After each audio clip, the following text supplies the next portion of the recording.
Hello student, welcome back. आज हम बात करेंगे टाइप्स ऑफ एपिथेलियल टिश्यू। तो मेनली उसके 5 टाइप्स हो जाएंगे, जिसमें से हमने फर्स्ट टाइप समझ लिया था। जो कौन सा था? तो स्क्वैमस एपिथेलियल टिश्यू या फिर स्क्वैमस एपिथेलियम भी बोल सकते हैं हम। ओके, तो उसके बाद के जो टाइप्स है वो कुछ इस तरह से है, जिनके नाम तो सेकंड हो जाएगा कॉलमनर एपिथेलियल, फिर cuboidal epithelium, ciliated epithelium and glandular epithelium. ठीक है, तो इसे हम वन बाय वन करके समझेंगे। बट उसके पहले स्क्वैमस एपिथेलियम को थोड़ा समराइज कर देते हैं कि स्क्वैमस एपिथेलियल टिश्यू किसे बोला जाता है। तो वो किस किस तरह हमारी बॉडी में फंक्शन प्रोवाइड करेगा। तो वो एक टाइप का एनिमल बॉडी के लिए कवरिंग और प्रोटेक्टिंग टिश्यू हो जाएगा, जिसकी वजह से एक तो बॉडी कवर होती है, यानी कि एग्जाम्पल लाइक अ स्किन। ठीक है, एंड जो बॉडी के ऑर्गन हैं वह भी क्या होते हैं, इन्हीं के थ्रू कवरिंग हुए हैं। ठीक है, तो ये बात थी स्क्वैमस के लिए। इसके साथ साथ स्क्वैमस के दो टाइप्स भी थे, सब डिवाइडिंग सब पार्ट। कौन से? तो एक हो जाएगा simple squamous epithelial tissue and एक हो जाएगा स्ट्रेटिफाइड स्क्वैमस एपिथेलियल टिश्यू। ठीक है, सिंपल क्यों बोला गया था उसे? तो सिंपल इसलिए क्योंकि वह ओनली सिंगल लेयर में ही फॉर्म होता है।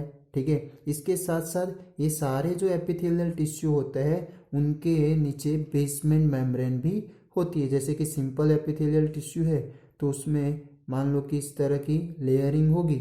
ओके, तो उन लेयरिंग के नीचे बेसमेंट मेम्ब्रेन पाई जाती है। ओके, तो उससे उनके थ्रू वो न्यूट्रिएंट भी एब्जॉर्व करते हैं और न्यूट्रिएंट एब्जॉर्व करेंगे दूसरे फूड वगैरह जो भी उनको एब्जॉर्प्शन करने का काम है, उनके यूज़फुल जो कंपोनेंट हो गए वो बेसमेंट मेम्ब्रेन से एब्जॉर्व करते रहते हैं। ठीक है, इसके साथ साथ वो एक बेस की तरह भी सपोर्ट देता है। कौन? ये बेसमेंट मेम्ब्रेन। इसे क्या बोला जाएगा? Basement membrane. ठीक है, अब इसके साथ साथ ये कहाँ पर पाया जाएगा सिंपल स्क्वैमस एपिथेलियल? तो जो लंग्स एल्वेओली है, फिर लिनिंग ऑफ ऑसोफोगस या फिर हमारी एलिमेंट्री कैनाल है, तो वहाँ पर ये पूरा सिंपल स्क्वैमस पाया जाएगा। अब इसके साथ साथ स्ट्रेटिफाइड किसे बोलते हैं? तो स्ट्रेटिफाइड में क्या हो गई, मैनी लेयर एपिथेलियल टिश्यूज बनते होंगे। ठीक है, इस तरह से लेयर के फॉर्म में हमें देखने को मिलेंगे। ओके, तो इस तरह की जो लेयरिंग में देखने को मिलता है उसे क्या बोला जाएगा? तो स्ट्रेटिफाइड स्क्वैमस एपिथेलियल टिश्यू। और ये कहाँ पर देखने को मिलेगा? तो उसके लिए एग्जाम्पल आएगा स्किन। तो हमारी skin stratified squamous epithelial tissue की बनी हुई है। ओके, अब हम बात करते हैं कॉलमनर एपिथेलियल टिश्यू। तो कॉलमनर एपिथेलियल यानी कि उसके नाम पर से ही आप उसकी शेप या स्ट्रक्चर के बारे में समझ चुके होंगे कि कॉलमनर यानी कि कुछ column type pillar like structure cell का पाया जाता होगा। ओके, तो कुछ इस तरह का उनका स्ट्रक्चर हो सकता है। मान लो कि ऐसे पिलर लाइक। ठीक है, जिसका मतलब क्या होगा, वो ऐसे टॉल लंबे ज़्यादा होंगे बट चौड़े क्या होंगे, कम होंगे। उनकी विड्थ कैसी पाई जाएगी, कम पाई जाएगी। ठीक है, और ये कुछ इस तरह की, यानी कि उनकी बेसमेंट मेम्ब्रेन हो जाएगी।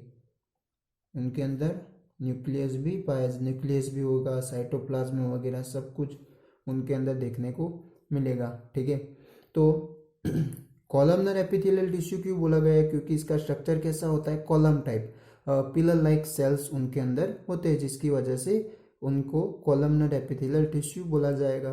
तो एक पिलर लाइक सेल हो जाएंगे। इसके साथ साथ ये लंबे होते हैं, यानी कि टॉल होते हैं किसके कंपेयर, वाइड के कंपेयर चौड़े कम होते हैं और लंबे ज़्यादा होते हैं। ठीक है, फिर ये उनकी लोकेशन के बारे में बात करें तो लोकेशन कहाँ पर होगी, यानी कि कहाँ कहाँ पे वो पाए जाएंगे। तो एक होगा लिनिंग ऑफ द इंटेस्टाइन। क्या हो जाएगा? Leaning of intestine and stomach. तो जो हमारा स्मॉल इंटेस्टाइन है, लार्ज इंटेस्टाइन है, तो उनकी लिनिंग यानी कि इनर सरफेस, तो वहाँ पर भी ये कॉलमनर एपिथेलियल टिश्यू पाए जाते हैं। इसके साथ साथ स्टमक में भी पाए जाते हैं। क्यों? क्योंकि अब इनके थ्रू क्या होता है, तो एब्जॉर्प्शन होता है। तो जो भी फूड आता है, फूड डाइजेस्ट होता है, तो डाइजेस्ट होने के बाद एब्जॉर्ब होगा, होकर ब्लड में जाएगा। ठीक है, तो ये एब्जॉर्प्शन करने का काम भी किसका हो जाएगा, इन्हीं कॉलमनर एपिथेलियल टिश्यू का। इसके साथ साथ कुछ सेक्रेशन भी, केमिकल सब्सटेंस भी सेक्रेट कर सकते हैं। और ये एपिथेलियल है, इसकी वजह से इसका दूसरा काम क्या हो जाएगा, प्रोटेक्शन प्रोवाइड करने का भी हो जाएगा। ठीक है, तो ये कुछ कॉलमनर टिश्यू के स्ट्रक्चर कैसे होते हैं, वो कहाँ पर पाए जाएंगे और उसके फंक्शन कौन से होते हैं, वो आपको याद रखना है। अब हम बात करते हैं क्यूबॉइडल एपिथेलियम टिश्यू। तो क्यूबॉइडल एपिथेलियम टिश्यू किसे बोला जाएगा, तो उसमें उसका स्ट्रक्चर कैसा होगा, क्यूब लाइक स्ट्रक्चर होगा। ठीक है, यानी कि कुछ उसे ऐसे 2D शेप में ड्रॉ करे तो क्या हो जाएगा, इस ऐसे स्क्वायर टाइप का देखने को मिलेगा सामने से। ओके, और उनके नीचे क्या हो जाएगी, बेसमेंट मेम्ब्रेन हो जाएगी, क्योंकि हर एक एपिथेलियल के नीचे क्या होगी, बेसमेंट मेम्ब्रेन पाई जाती है। ओके, तो कुछ इस तरह की जो स्ट्रक्चरिंग देखने को मिलेगी, तो उसे क्या बोला जाएगा, क्यूबॉइडल एपिथेलियल टिश्यू या फिर क्यूबॉइडल एपिथेलियम टिश्यू भी बोल सकते हैं। तो इनका स्ट्रक्चर कैसा होता है, क्यूब लाइक सेल इनके होते हैं। इसका मतलब ये ना जितने टॉल होते हैं इतने ही उनके वो वाइड भी होते हैं। ओके, तो उनकी लेंथ वगैरह, ब्रेथ वगैरह, फिर हाइट वगैरह सब कुछ क्या होगा, इक्वली देखने को मिलेगा। इसकी वजह से क्या होता है, उसका स्ट्रक्चर क्यूबॉइडल बनता है। ओके, तो tall is equal to wide, यानी कि दोनों इक्वली होते हैं उनके लेंथ वगैरह। अब बात करते हैं उनके लोकेशन की। तो लोकेशन कहाँ पर पाई जाएगी, तो किडनी की जो ट्यूब्यूल्स होती है तो उनकी लिनिंग में पाई जाएगी, यानी कि इनर सरफेस पर पाई जाएगी। ठीक है, इसके साथ साथ leaning of duct of salivary gland. तो सलेवरी ग्लैंड से जो सलाइवा सेक्रेट होता है, ठीक है, हमारे मुंह में। ओके, तो उसकी डक्ट में भी लिनिंग ऑफ डक्ट यानी कि जो सलाइवा जो रिलीज होता है सलेवरी ग्लैंड से, तो वहाँ से लेकर मुंह तक आने के लिए क्या होगी, उनके अंदर टिब्यूल्स होती है। तो वो टिब्यूल्स को क्या बोला जाएगा, डक्ट बोला जाएगा। ओके, तो leaning of duct of salivary gland, तो उनकी सलेवरी ग्लैंड की डक्ट की लिनिंग में भी पाया जाएगा। इसके साथ साथ जो स्वेट ग्लैंड है, जो यानी कि पसीना जो रिलीज होता है, सेक्रेट होता है, तो उनकी ग्लैंड में भी पाया जाएगा। फिर थायराइड ग्लैंड है, यानी कि हमारे नेक के पार्ट पर आया होगा। ठीक है, थायराइड ग्लैंड। ओके, तो इनके अंदर भी ये क्यूबॉइडल एपिथेलियल टिश्यू पाए जाते हैं। ठीक है, क्योंकि ये जो हम पार्ट जो समझने वाले हैं, ग्लैंडुलर एपिथेलियल टिश्यू, तो ये ग्लैंडुलर एपिथेलियल टिश्यू कुछ क्यूबॉइडल में से ही फॉर्म होते हैं। ओके, वो हम तब समझेंगे। बट अभी ये जो स्वेट ग्लैंड और थायराइड ग्लैंड जो बनती है, वो भी किसके थ्रू बनेगी, इन्हीं के क्यूबॉइडल एपिथेलियल टिश्यू से ही वह फॉर्म होती है। ओके, अब हम देखते हैं इनका काम क्या हो जाएगा, फंक्शन। तो फंक्शन भी उनका एक तो एब्जॉर्प्शन करने का भी काम हो जाएगा, सेक्रेशन भी करते हैं, एंड प्रोवाइड मैकेनिकल सपोर्ट, यानी कि एक टाइप का प्रोटेक्शन वाला काम हो जाएगा। तो नॉर्मली दोनों क्यूबॉइडल और कॉलमनर दोनों के फंक्शन तो क्या होने वाले हैं, सेम ही होने वाले हैं। ठीक है, आप यहाँ पर भी देख सकते हैं और इन क्यूबॉइडल के फंक्शन भी देख सकते हैं। ठीक है, अब हम बात करते हैं सिलिएटेड एपिथेलियम टिश्यू। तो अब आप एपिथेलियल टिश्यू के बारे में तो समझ चुके हैं भाई, एपिथेलियल किसे बोला जाता है। बट ये सिलिएटेड, यानी कि ये सिलिएटेड का मतलब क्या होगा, तो सिलिएटेड का मतलब होगा वो आया है सिलिया के ऊपर से, यानी कि उन एपिथेलियल टिश्यूज के अपर सरफेस पर, यानी कि जो फ्री सरफेस होती है ना, जैसे कि आप ये क्यूबॉइडल में देखें तो एक साइड बेसमेंट मेम्ब्रेन हो जाएगी, दूसरे साइड क्या होगी, ये सारे इस तरह से सेल अटैच हो गए, तो एक जो बाकी बचती है फ्री सरफेस वो कौन सी हो जाएगी, उसके अपर वाली सरफेस फ्री हो जाएगी। ठीक है, तो वहाँ पर क्या पाया जाता है, कुछ सिलिया पाई जाती है। अब सिलिया क्या है, तो सिलिया है ना हेयर लाइक प्रोजेक्शन। सिलिया का मतलब क्या होगा, हेयर लाइक प्रोजेक्शन, जो इस तरह से मान लो कि वो दोनों में हो सकती है, क्यूबॉइडल एपिथेलियल के ऊपर भी कहीं कहीं पे पाई जाती है और कॉलमनर एपिथेलियल पे भी पाई जाती है। ठीक है, तो आपको सिलिया का मतलब पता चल गया होगा कि सिलिया यानी कि हेयर लाइक प्रोजेक्शन, यानी कि कुछ इस तरह के ऐसे हेयर लाइक प्रोजेक्शन उनके अंदर उनके ऊपर पाए जाते हैं, जिनकी वजह से क्या होता है, कोई पर्टिकुलरली सब्सटेंस वगैरह हो, ओके, तो उन सब्सटेंस को मूव करवाने का इनका काम हो जाएगा।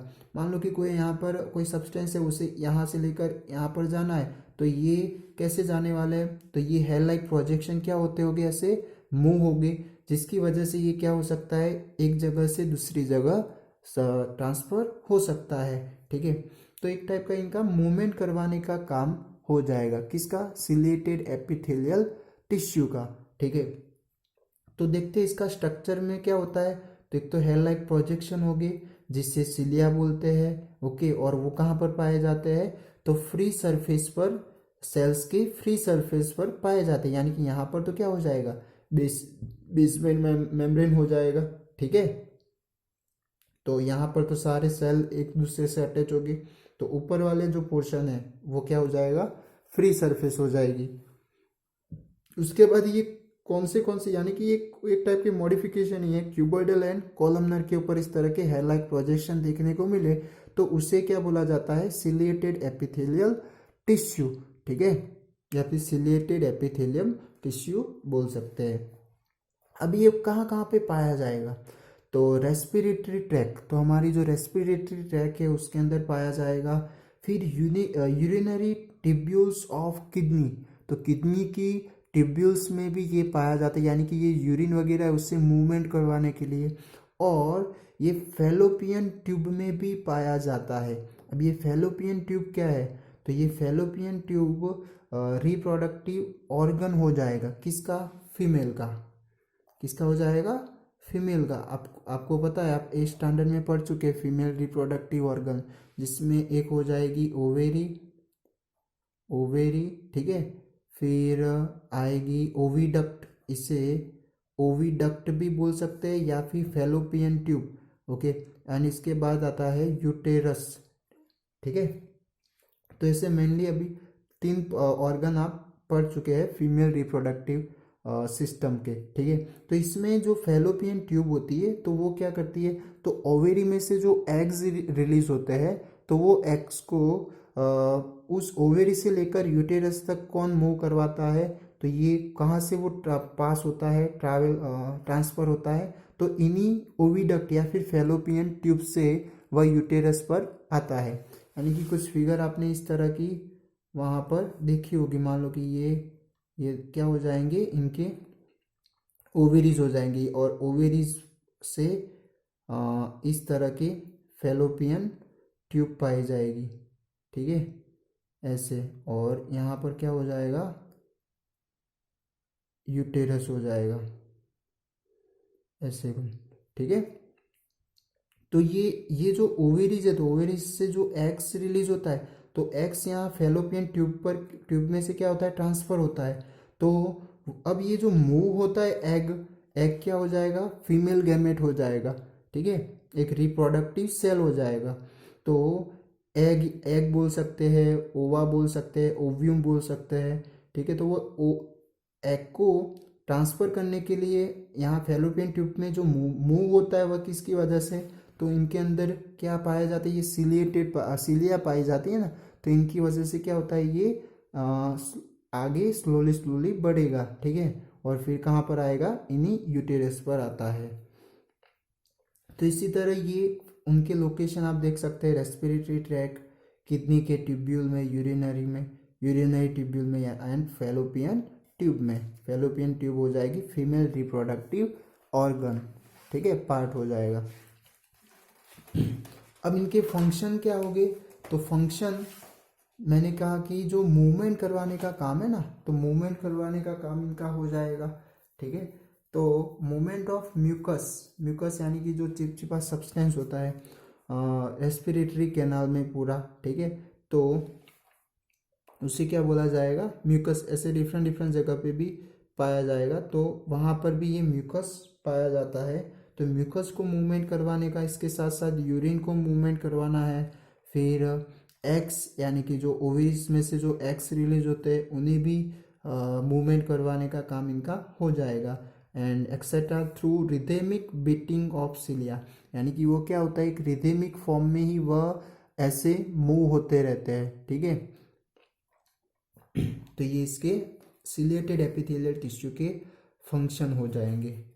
ओके, अब हम देखते हैं ग्लैंडुलर एपिथेलियम टिश्यू, ठीक है। तो ग्लैंडुलर यानी कि जो भी ग्लैंड हमारे बॉडी में है ना, तो वो किस तरह फॉर्म होती है, तो sometime a portion of the epithelial tissue folded inward and form multicellular gland, यानी कि ये जो एपिथेलियल टिश्यू है और उसमें से जो क्यूबॉइडल एपिथेलियल टिश्यू है, तो उसमें से क्या होगा, ये उन्हीं के अंदर से इस तरह से उनके जो टिश्यू है वो इनवर्ड की ओर फोल्डेड हो जाते हैं। ओके, और फोल्डेड होकर वो क्या फॉर्म कर देते हैं, एक मल्टी सेल्यूलर ग्लैंड फॉर्म कर देते हैं, ठीक है। और जिनकी वजह से क्या होगा कि उनकी जो सरफेस होती है उस सरफेस से कुछ सब्सटेंस सेक्रेट होने का स्टार्ट कर देते हैं, यानी कि उनकी जो फ्री सरफेस होती है ना, जैसे कि यहाँ पर सिलिया प्रेजेंटेड है,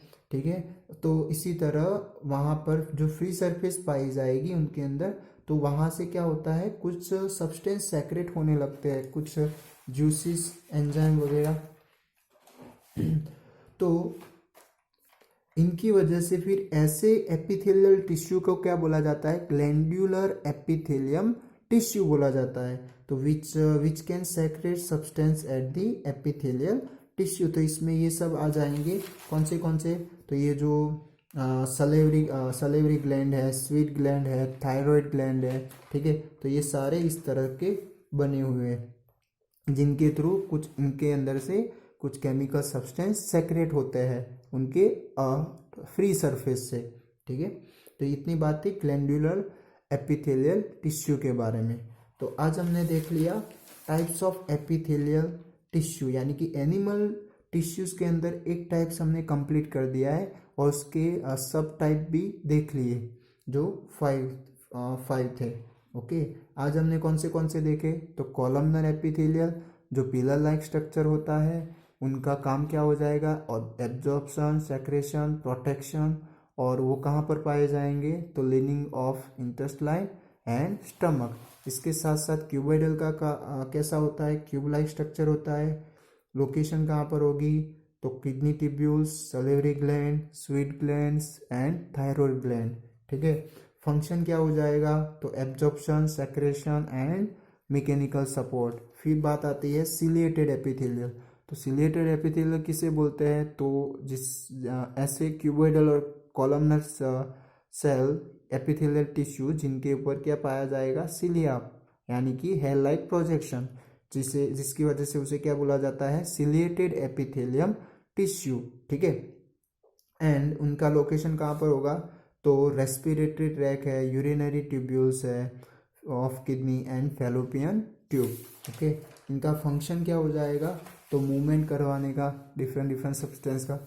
और ग्लैंडुलर एपिथेलियल टिश्यू क्या होते हैं, तो जो एपिथेलियल टिश्यू जब फोल्ड इनवर्ड की ओर फोल्ड होते हैं तो क्या फॉर्म करते हैं, मल्टी सेल्यूलर ग्लैंड, और इन्हीं के थ्रू उनके फ्री सरफेस से क्या होने लगता है, कुछ सब्सटेंस सेक्रेट होने लगते हैं, जिसकी वजह से वो एपिथेलियल टिश्यू एक ग्लैंड की फॉर्म में रिएक्ट करने लगते हैं, जिसकी वजह से उन्हें क्या बोला जाता है, ग्लैंडुलर एपिथेलियल टिश्यू, ठीक है। तो आज हमने बात की इन टाइप्स ऑफ एपिथेलियल टिश्यू के बारे में, ठीक है। Thank you.